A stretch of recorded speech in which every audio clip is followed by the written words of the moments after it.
Here we are, another week to gather together and experience life together, learning something new to get out of this fixed mindset, out of this victim mindset, out of this limiting self belief mindset. So today, we're going to transition that mindset into growth, into opportunity, into seeing things from a new perspective that you might have already had a fixed or formed mindset about. So today, we're going to be talking about hiring, firing, and promoting people within your life. Beforehand, we will always start with a moment of gratitude.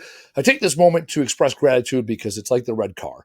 When you think about a red car, you see a red car. When you think about gratitude, you find things to be grateful for. So today I'm grateful for, I have two buddies. I threw a party this last weekend on Friday. My brothers and my buddy Eric and I threw a party. We've thrown these parties for years. And it's been a few years since we've had one. And we threw a party. And I was talking to another friend. And she was like, hey, how many people showed up? And I was like, both my friends. I've had two friends really that are true friends. I did an analogy recently of what is a friend. And a friend is a person that you've been to their house and they've been to your house for no other reason other than to spend time together. And when I did that analogy, it's two people. And that's good. Right?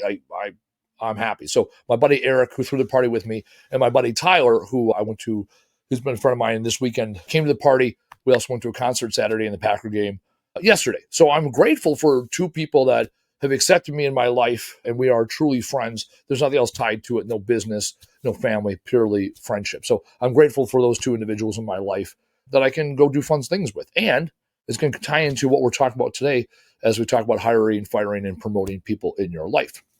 Other thing we do, order of business. I do this podcast every week to share my ideals with the world, and my goal is to share my ideals with more people.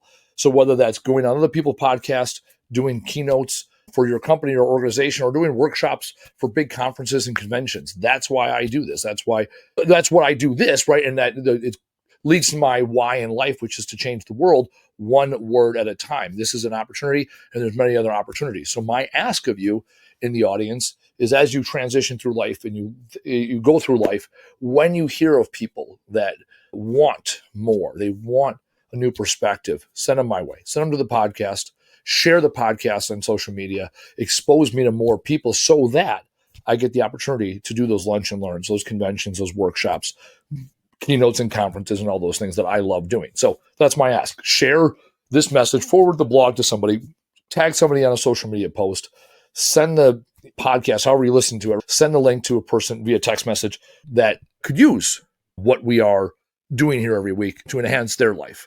I keep moving my mic because I got a new mic stand. So I might just be moving my mic all day. Might be part of it. All right, let's get into it. Hire, fire, promote people in your life. It's very simple. I'm a business owner. And in business, I learned 3 years ago that there are only three things really functionality-wise with employees you can do to set the tone, right? Hire, fire, promote. And so it goes back to what I look at in life is math methodology. Everyone knows I love hillbilly math, a little redneck logic, and Kentucky windage. So it's really simple. Redneck logic is, you ask an educated person, they'll tell you a problem to your solution. Ask a redneck, they'll tell you a solution to your problem. It may or may not work. At least you have the audacity to come up with a solution when you may not always have the facts. Second thing is hillbilly math, right? Let's get the basic information necessary so that we can make a simple decision to get the ball rolling. And the last thing is Kentucky windage, which is let's make adjustments along the way, right? If you're shooting, I'm a military guy, hunting guy, right? So if you're shooting and you're 2 inches left, you don't go and rebuild the gun. You just aim 2 inches to the right and you hit your target every time. So that's what we're going to do today. We're going to talk about what it means to hire, fire, and promote people within your life. Because in business, when you see people doing the wrong thing, it's real simple. You don't demote them, don't suspend them, right? Those are math methodologies in which you are dividing. And dividing is less, while subtracting is none at all. You eliminate those people right away. So when you have employees that do not follow your values, do not follow the company procedures, right? Don't give them less hours or less opportunities to screw up. Give them zero opportunities. Subtract them out of your business. Same thing when you see people are doing the right thing. The best way to do that is to multiply their responsibilities. Hey, you're doing the right thing. We like what you're doing. Let us give you more responsibilities within your role because we see you doing the right thing. Versus, let's go add some more people and maybe train them up, maybe get them the tender, maybe get them the experience that you have. And then the third thing is to hire. Because when you hire somebody else, what you're letting everybody else know is, hey, everyone here is replaceable in life, right? So when you're here, we didn't subtract you, you're still here, right? You didn't get promoted, and we're going to hire somebody else to take that position. So we're letting you know that right where you are is right where you fit in. So if you thought that job was for you and we hired somebody else, well, we made it very clear that you were not the right person for that next job. So hire, fire, promote. It's very simple in business. Business is relatively transactional. I pay you, right? I give you money in exchange for your time, your talents, and your abilities. Relatively simple, right? And that so long as I pay you every 2 weeks, and so long as you show up every day and provide me with your time, talents, and abilities and produce a product or a service, we have a transactional relationship where everybody benefits. And certainly it transcends that. Over time, you get to know them, they get to know you. There's a social aspect to it.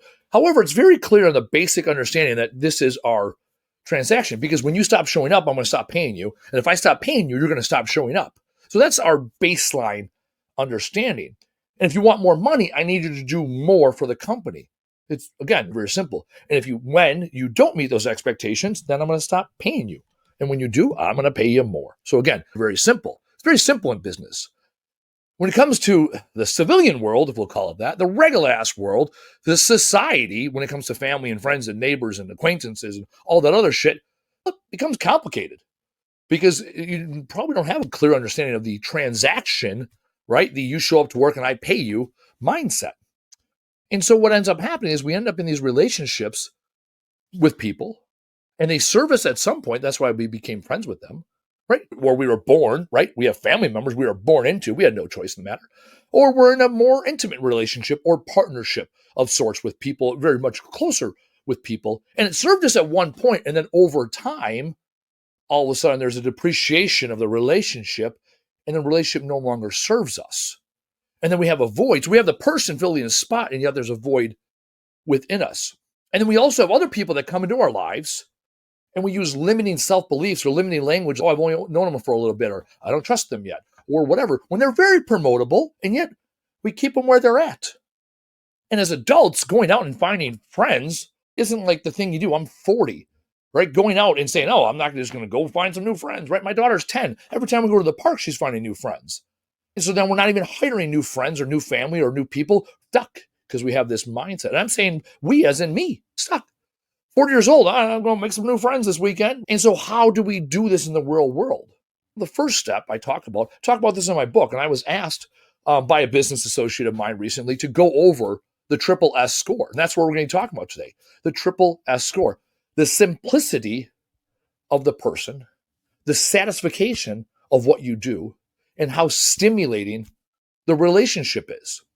Because I did this 2 years ago, off the cuff. I was doing a consulting gig on a Zoom call, and the person was struggling with she had 17 customers. She was a graphic designer.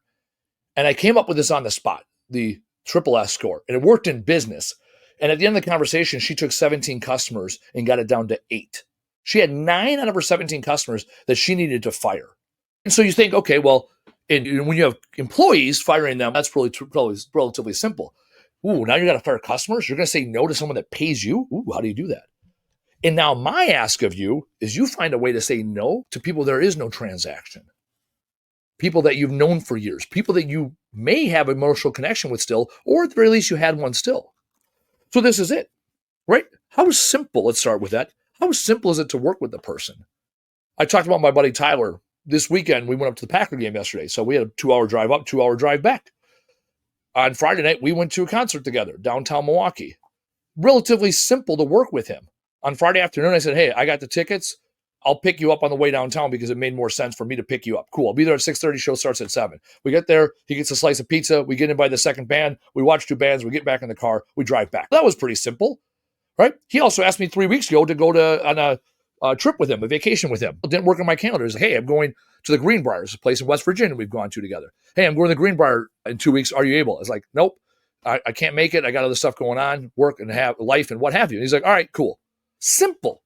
He didn't hold it against me when I wasn't able to come. And when he wanted to come hang out with me, I made accommodations to make sure it happened.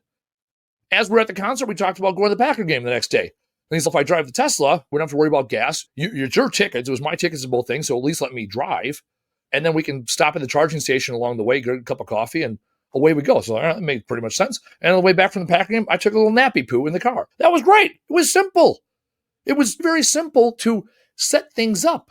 And yet there's some people in life where it's, oh, just call me, or let's arrange something. Or every time you see them, it's, oh, we should hang out more. But then there's no actual follow through. And then, I miss you, and why don't you ever reach out to me? Or the people that you text, and they never text you back until they need something, or until they're lonely, or until they get into a fight with their significant other, right? Because that's the inverse of simplicity, wherein the conversations always have more meaning or more innuendos or more anything instead of what's straight up and very simple. Or my buddy Eric, we threw a party on Friday, PBR and a Porta-John. Again, keep it simple. 3 months ago, we said, hey, let's throw a party. We sat down together for an hour with my brothers, 2 hours, a couple months ago, and said, all right, you're in charge of food, you're in charge of drinks, you're in charge of entertainment. All right, everyone's got their responsibilities. Good. A couple text messages later, we threw a party, 75 people showed up. Simple. And yet I've seen families that throw parties, and every time they throw a party, they get the same 3 or 4 people, right? There's 8, 10 people in the family. The same 3 or 4 people do the work, and they get mad at the other people that don't do the work. And the people that do the work end up spending all the money, and the people that don't do the work don't want to spend the money. And then there's an argument, and it's, hold on, we're having a birthday party, we're doing a celebration, and nobody can come together and come to a consensus.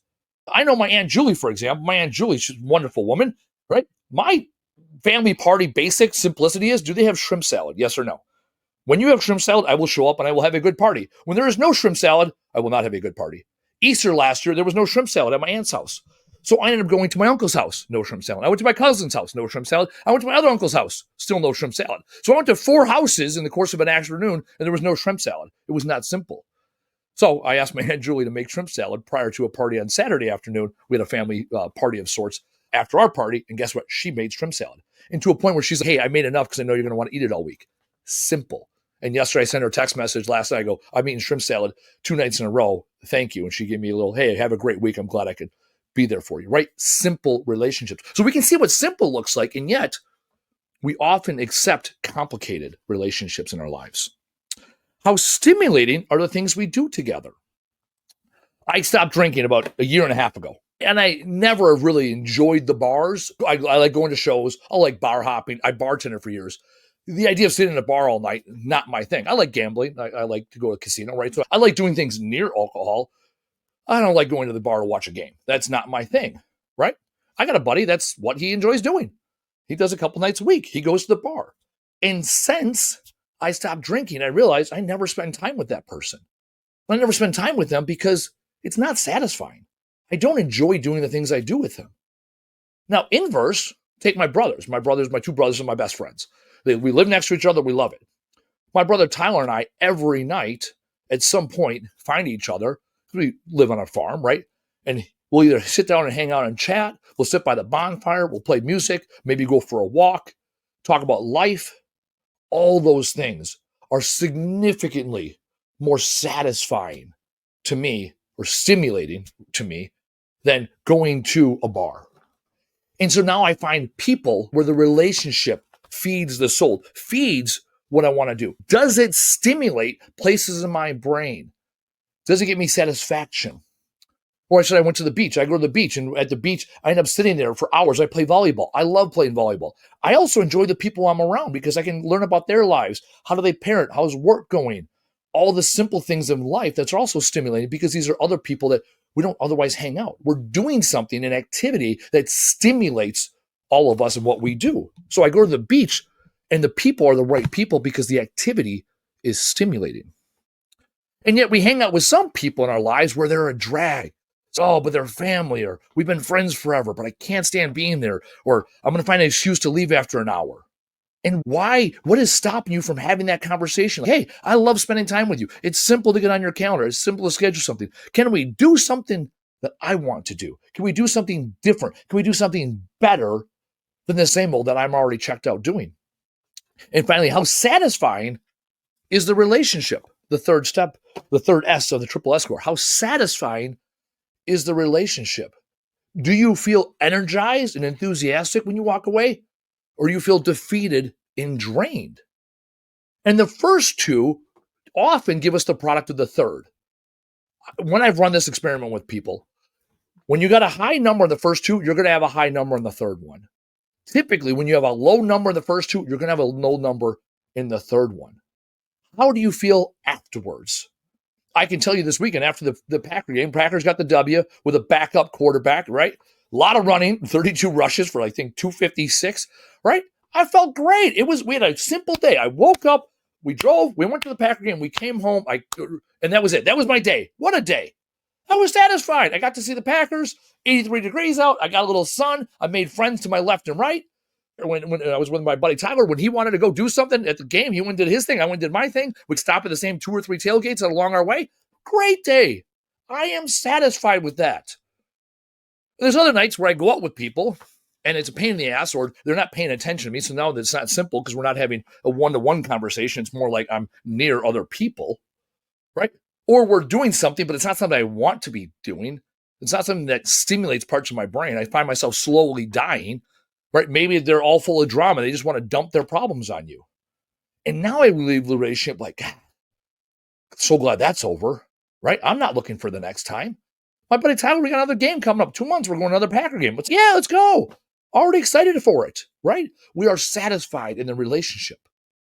And so I tell people, it's very simple. Sit down, chicken scratch, piece of paper and a pen, Excel spreadsheet, whatever your jam is, right? Rank people in your life 1 through 5. 1 being very dissatisfied, right? 2 is dissatisfied. 3 is neutral. 4 is satisfied. And 5 is very satisfied, right? Or very, whatever, satisfied, simple, or stimulating. Do that with 20 people in your life. And I guarantee you, I don't know where the number is, right? 15 is the highest score, 3 is the lowest. Somewhere between 3 and 15, right? I'd argue probably between 8 and 12, there's a number. When you rank people and put them in order, where it's very clear, right? These are the people I want to be around. These are the people that open up my ideas. These are the people that make life simple for me. These are the people where I am better when I'm around them. I talked about this a few weeks ago, right? Be grateful for those that make you great. These are the people that make me great. And these people do not make me great. And it's very simple from that point. Start in the bottom. Hold your own boundaries. Don't go out of your way and kill them off. Don't go out of the way and deprive them. Hold your boundaries. And those people, there'll be a natural attrition of those people. Say, no, I only want to be around people that make my life simpler. I want to be around people that stimulate new ideals in my head. I want to be around people and do things that are satisfying to me. And it'll be very obvious who's there. And even within people, you'll be able to fire and possibly promote people. And maybe there's going to be people that are below the threshold that you want in your life. And I highly encourage them, promote them with their life. See what they're doing and tell them to do more of it. Right? If it's very simple, they text you and they show up on time and you go and do something, but then they're a drag when you get there. Promote them. Say, hey, I am so glad you showed up. I'm so glad you're always available for me. I'm so glad we're off to do this thing. Right? And then find something they're doing that's stimulating. Oh, hey, I like that. Let's do more of that. What if they're sitting there and bitching or complaining, right? The one time they don't complain, hey, let's talk about that. Let's have a stimulating conversation. Or, hey, let's do something different. I want to do this thing. They're like, oh, no, I just want to do the same thing we've always ever done. Sounds good. I want to do this thing. And you can either come with me to do this thing because I want to promote you in my life, right? Or I'm going to go do this thing with somebody else. Or because I have great self-awareness, I'm confident, and I have great boundaries, I'm going to do this thing by myself because I'm more satisfied doing things by myself than with you and have that conversation with them. Last week, I was at PT with my finger's getting better, bending a little bit. I was at PT last week and I was talking to this woman. And I talked about traveling. I just got back. I've been traveling a lot lately. And she's like, when you travel, do you go out to eat and stuff by yourself? I go, yeah, all the time. She goes, really? I go, oh yeah, I date the shit out of myself. I know what I like. I know when I want to show up. I know what I want to eat. I know where I want to sit. I am completely confident going. She said, would you go to a movie by yourself? I go, I would. I don't like going to movies at the movie theater. But I'll curl up and watch a movie on my couch by myself rather than with somebody else that's going to take away from my satisfaction. I'll go off and go on hikes by myself. I will date the shit out of myself. I'll go get a pedicure by myself. I'll do all these things by myself rather than with people that are going to take away my energy. And so that's my challenge to you this week. Run the triple S score with 20 people in your life. From there, make the decision. Again, that's the hillbilly math. Get the data. Within the data, find the solution. Maybe there's some people where you're like, man, they're just a drag. I can't figure it out. And then you'll say, oh, wow, what we do is not stimulating. They're not simple to hang out with. They're always canceling. I'm always the one that has to reach out to them. And it gives you that starting point to have that conversation. Hey, Sally, I always reach out to you. You tell me when's a good time, right? Because these are the things I like doing. Let me know when you're available. And you may never hear from Sally again. Or she may say, oh my God, you're right. It is good that we hang out. Let's do this thing. Let me take a more proactive role in our relationship. Thank you for telling me how you feel. Thank you for giving me some perspective. So that's the answer this week. Go through life. Utilize the triple S score to decide how to hire, fire, promote. And then the last thing, Kentucky windage, make adjustments along the way. Give people the grace to be in your life. Give people the grace to recognize your boundary and live within your boundaries.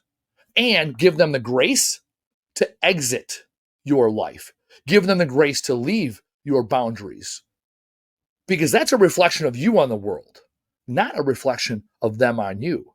Don't take it personal when people choose not to live around your boundaries. You're not setting expectations for them. You're setting boundaries for yourself.